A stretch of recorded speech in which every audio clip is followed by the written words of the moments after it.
I thought the worst was already behind me. Cheated, betrayal, lost dreams. But one night with the person I trusted with my pain changed everything. Now I stand on the edge of a new life, holding not only my broken heart, but also a tiny, fragile future. He's not ready for this, and I'm not sure I am either, but there's no turning back. This is a story about how pain destroys, but love still saves. I'm 27, and my life just took a turn I never saw coming. I'm pregnant, and the father is the ex-fiancé of the woman my ex-boyfriend cheated on me with for nearly 3 years. It's a mess, and every time I try to untangle it, I feel like I'm sinking deeper into a story I never meant to write. My name's Elise, and this is how I ended up here, caught in a web of heartbreak, revenge, and a choice I don't know how to make. 3 years ago, I fell for a guy named Caleb. We'd known each other since I was 21, just friends at first, bumping into each other at art galleries and open mic nights in Asheville, North Carolina. He was charming, with a laugh that could light up a room and a knack for making you feel like you were the only person in it. We started dating when I was 24, and I thought he was my forever. I'd inherited a cozy cabin in the Blue Ridge Mountains and a restored 1967 Corvette from my great-uncle, who passed in 2020. Caleb loved showing off the car, and I didn't mind. Love makes you blind, right? But last summer, my world shattered. I found out Caleb had been cheating on me almost our entire relationship with a woman named Mara, someone he'd met through a mutual friend at a brewery. The truth came out when I saw a text on his phone, a flirty message from Mara that made my stomach drop. When I confronted him, he didn't even flinch, just admitted it, like it was nothing. I broke things off, but the pain was like a splinter I couldn't pull out. In a fit of rage and hurt, I did something I'm not sure I regret. I told Mara's fiancé, Julian, about the affair. Julian, 36, was a cardiologist, steady and kind, the kind of guy who seemed too good for the chaos Mara brought. He was devastated when I told him, and he called off their engagement the next day. Mara acted like it was no big deal, until she realized Caleb wasn't the big shot she thought. He'd been flaunting my inheritance, passing off the cabin and the Corvette as his own, spinning tales of a life he didn't have. When the truth hit, she was livid, but Julian was already gone. For months, I was a mess. I let Caleb walk all over me, answering his calls, sending him money when he played the "I'm lost without you" card. My best friend, Sarah, and my parents begged me to let him go, but I was drowning in memories of what we'd been. I'd cry to them when Caleb ghosted me for Mara, and they'd lecture me about self-respect. It wasn't until Julian messaged me, months after the breakup, that I started to snap out of it. Mara had been trash-talking me to their old college friends, calling me pathetic, saying I was begging for Caleb's scraps. Her words burned, and I couldn't face another round of "we told you so" from my family. So I asked Julian if he'd meet me. I needed someone who got it, someone who'd felt the same knife in their back. We met at a food truck park in West Asheville, where the air smelled like smoked brisket and the string lights cast a warm glow. What was supposed to be a quick coffee turned into an entire afternoon, wandering through the River Arts District, ducking into studios, and talking about the people who'd broken us. Julian told me about Mara, how they'd been friends for a decade before they started dating. He'd been in med school, buried in exams and hospital shifts, when Mara showed up at his apartment in Charlotte after a 14-hour drive. He'd been sick, running on fumes, and she dropped everything to take care of him. Cooked him soup, organized his cluttered desk, even bought him a new coffee maker when she saw he was living off instant.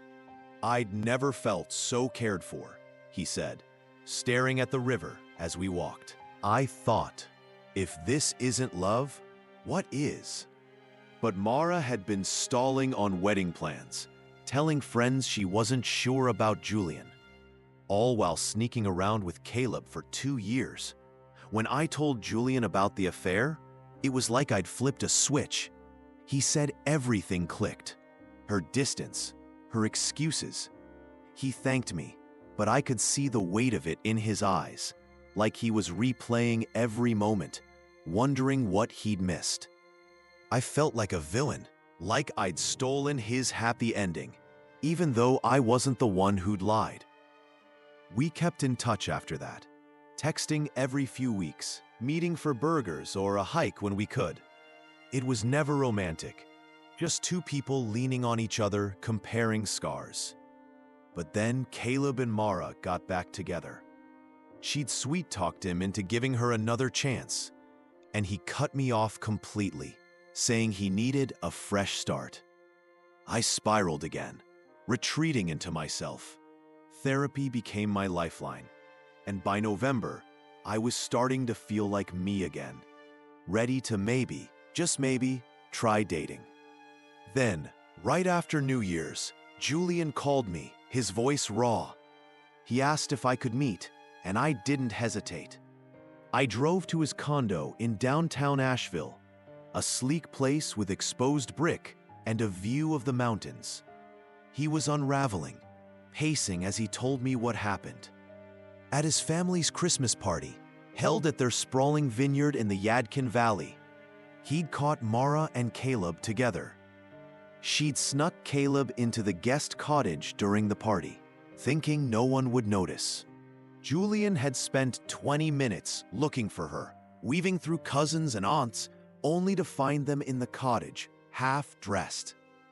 The scene was chaos. His family was horrified, and Mara and Caleb bolted into the night. We opened a bottle of bourbon, the kind you drink when the world feels like a cruel joke. We talked, we laughed bitterly, we cried. And then, in a blur of anger and whiskey, we slept together. It was reckless, fueled by pain and a need to feel something other than broken. The next morning, Julian was cold. He apologized, said it was a mistake, that he'd only wanted to hurt her back, but it left him emptier than before. I texted him a few times after, just to check in, but he blocked me. I let it go, threw myself back into therapy, my job at a local bookstore, my life. A month later, I went to my doctor for a checkup. I'd been having sharp cramps, and I needed a refill for the medication I take for my PCOS. They ran a routine pregnancy test, and when the nurse came back, her face was soft, careful. "Elise, you're pregnant." The room spun. I hadn't been with anyone else. It was Julian's. Now I'm sitting on this truth, and it's tearing me apart. I don't know if I should tell him, especially after he shut me out. My doctor warned me that given my PCOS and how early I am, there's a real chance I could miscarry. Part of me thinks I should wait, that there's no point dragging him into this if it might not even happen. But another part of me feels like he has a right to know. Even if it's messy, even if he hates me for it. I keep replaying that night, wondering if it was just revenge or if there was something more, something we were too shattered to see. I haven't told anyone, not Sarah, not my parents. I'm terrified of their reactions, of the pity or the judgment. Every night, I lie awake, staring at the ceiling of my cabin, the same place where Caleb and I used to plan our future. I don't know what to do, but I know I can't keep hiding from this. So yesterday, I made a decision. I wrote Julian a letter, not an email, not a text, but a real letter, the kind you seal and send. I told him everything, the pregnancy, the risks, the fact that I don't expect anything from him, but thought he should know. I dropped it in the mailbox this morning, my hands shaking. Whatever happens next, Whether he responds, whether I carry this baby, whether I lose it, I'm ready to face it. I spent too long running from the truth, and I'm done letting heartbreak write my story. The days after I mailed the letter felt like holding my breath underwater. Every morning, I'd wake up and check my phone, half expecting a call or a text from Julian, but there was nothing. I went through the motions, opening the bookstore, restocking shelves, smiling at customers, while my mind churned. The cabin, once my sanctuary, felt like a museum of my mistakes, every corner holding a memory of Caleb or that night with Julian. I started spending more time at Sarah's apartment, where her endless optimism and bad reality TV binges kept me grounded. I still hadn't told her about the pregnancy. The words felt too heavy, like saying them out loud would make it all real. A week later, I was shelving new releases when my phone buzzed in my pocket. It was a number I didn't recognize, but the area code was Elise. Julian's voice was low, strained, like he hadn't slept in days. I got your letter. I froze, clutching a copy of some bestseller I'd been holding. Okay, I managed, my voice barely above a whisper. I didn't know if you'd want to hear from me. I didn't, he said, and the bluntness stung. But I read it, all of it, and I don't know what to say. There was a long pause, and I could hear him breathing, like he was trying to find words that wouldn't break either of us. Is it true? About you being pregnant?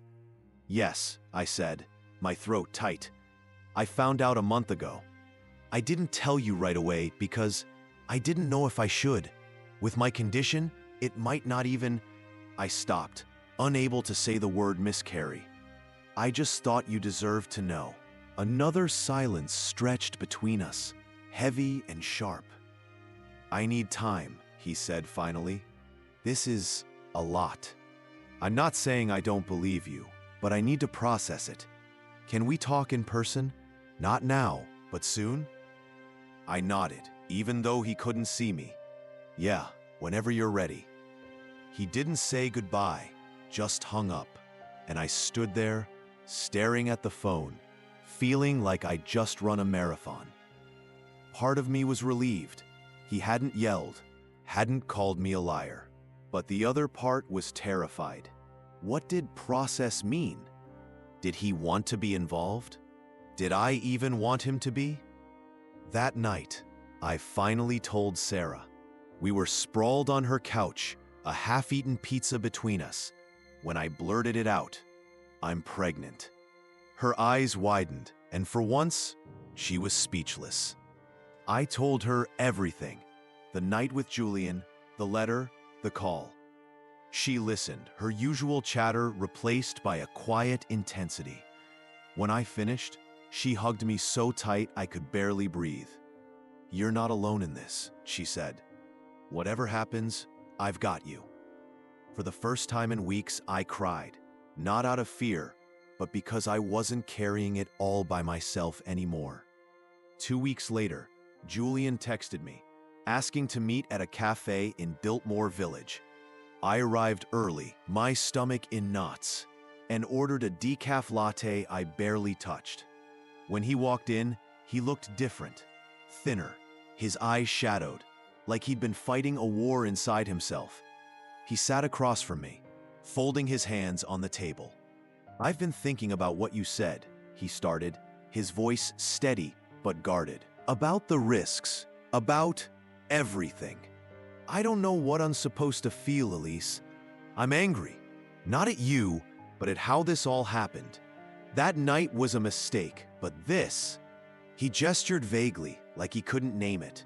This is real. I nodded, my fingers tracing the rim of my cup. I don't expect you to have answers, I said. I don't even have them myself. I just didn't want to keep it from you. He leaned back, rubbing his temples. I appreciate that. I do. But I need to be honest. I'm not ready to be a father. Not like this. Not after... He trailed off, but I knew he meant Mara, the betrayal that still haunted him. If you decide to go through with this, I'll support you. Financially, I mean. But anything more? I don't know if I can. His words hit like a punch, but I'd prepared for them. I'd spent nights imagining every scenario, from him wanting to co-parent to him walking away entirely. I understand, I said, my voice calmer than I felt. I'm still figuring out what I want too. If I keep the baby, I don't want you to feel trapped. But if I don't, I swallowed hard. I need to know I'm making the choice for me, not because of anyone else. We sat there for a while, the hum of the cafe filling the silence. Before he left, he promised to stay in touch, to be there if I needed to talk. It wasn't a fairy tale, but it was honest, and that was enough for now. The next few months were a blur of doctor's appointments, therapy sessions, and long drives in the Corvette, the hum of the engine drowning out my thoughts. My pregnancy progressed, defying the odds my doctor had warned me about. By the second trimester, I could feel the baby move, a faint flutter that made my heart ache with both joy and fear. I started to imagine a future, not the one I'd planned with Caleb, but a new one, where I was enough for this tiny life.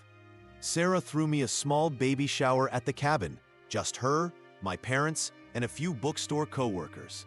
My parents, who'd been stunned when I told them, had come around, their love for me outweighing their worries. The cabin was filled with laughter, pastel balloons, and a cake shaped like a teddy bear. For the first time, I felt like I could do this, like I was writing a new chapter instead of erasing the old one. Julian kept his word, checking in every few weeks. Our conversations were cautious but kind, like two people learning to trust again. He sent me a check for medical expenses, no note attached, just his name in sharp, precise handwriting. I didn't cash it, not yet. I wanted to prove to myself I could stand on my own. Then, in late summer, something shifted. I was 7 months pregnant, my belly round and unmistakable, when I got a call from an unfamiliar number. It was Mara. Her voice was sharp, laced with something I couldn't place. Anger, maybe, or desperation. "I heard you're pregnant," she said. No preamble. "Is it Julian's?" I froze, my hand tightening around the phone. "How did you—" "Caleb," she snapped. "He saw you in town, said you looked like that." I did the math. She laughed, a brittle sound. "You really think you can trap Julian like this? He doesn't want you. He's still hung up on me." Her words were a blade, but I was done bleeding for her. "Mara, I don't owe you an explanation," I said, my voice steady. "This isn't about you. It never was." I hung up before she could respond, my heart pounding. Caleb must have seen me at the farmer's market, where I'd been buying peaches, oblivious to the world. The thought of him and Mara gossiping about me made my skin crawl, but it also lit a fire in me. I wasn't the pathetic girl she'd called me. I was Elise, and I was choosing my own story. A week later, I was at the bookstore, rearranging a display of local authors, when the door chimed. I looked up, and there was Julian, holding a small wrapped package. "I was in the area," he said, almost shyly. "I thought, maybe you could use this." Inside the package was a baby book, one of those keepsake journals for new parents, with spaces for photos and milestones. "My sister swore by hers," he said, scratching the back of his neck. "I don't know if it's your thing, but..." I smiled, genuinely touched. "It's perfect. Thank you." We talked for a bit, about nothing and everything. His new job at a hospital in Raleigh, my plans to take maternity leave. It wasn't a grand gesture, but it was a step, crack in the wall we both built. As my due date approached, I felt a strange peace settle over me. The cabin was ready, with a crib in the corner and a mobile of tiny stars above it. Sarah had painted a mural on one wall, a whimsical forest scene that made me smile every time I saw it. I didn't know what the future held, whether Julian would be a part of it, whether I'd raise this child alone, but I wasn't afraid anymore. The night before my due date, I sat on the porch, the Blue Ridge Mountains stretching out before me. The air was crisp, the stars bright against the velvet sky. I rested my hand on my belly, feeling the baby kick, and thought about the letter I'd sent Julian all those months ago. I'd been so scared then, so sure my life was unraveling, but now I saw it differently. I wasn't sinking, I was building something new. My water broke at 3 a.m., and Sarah drove me to the hospital, cursing every red light. The labor was long, grueling, but when they placed my daughter in my arms, everything else fell away. She had my eyes and a tiny, perfect nose, and I named her Lila, after my great-uncle's favorite flower. I cried, laughed, and held her close, marveling at the weight of her, the reality of her. Julian came the next day, after Sarah texted him. He stood in the doorway, hesitant, like he wasn't sure he belonged. "Can I see her?" he asked. I nodded, and he stepped closer, peering at Lila's sleeping face. "She's beautiful," he whispered, and for the first time, I saw something in his eyes that wasn't guarded. Wonder, maybe, or hope. We didn't talk about the future, not then, but as he sat beside me, holding Lila's tiny hand, I felt a spark of something I hadn't felt in years. Possibility. Maybe we'd figure this out together. Maybe we wouldn't. But for now, Lila was here, and so was I. And that was enough. A month later, I was back at the cabin, Lila asleep in her crib. I was sorting through mail when I found a letter. The handwriting unmistakably Julian's. My heart skipped as I opened it. Inside was a single sheet of paper. His words, careful but clear. "Elise, I don't know what kind of father I'll be, or if I'm even ready to try. But seeing Lila changed something in me. I want to be there, in whatever way you'll let me. Not because I have to, but because I want to. Let's take it one step at a time, Julian." I tucked the letter into the baby book next to Lila's first photo. Outside, the mountains stood steady, as they always had. I didn't know where this road would lead, but for the first time, I wasn't afraid to find out. I'd been broken, betrayed, and rebuilt.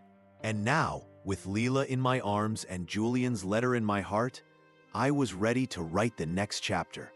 Not as a victim, but as a woman who'd chosen herself, her daughter, and the messy, beautiful unknown. If you enjoyed this video, subscribe to the channel and leave a like.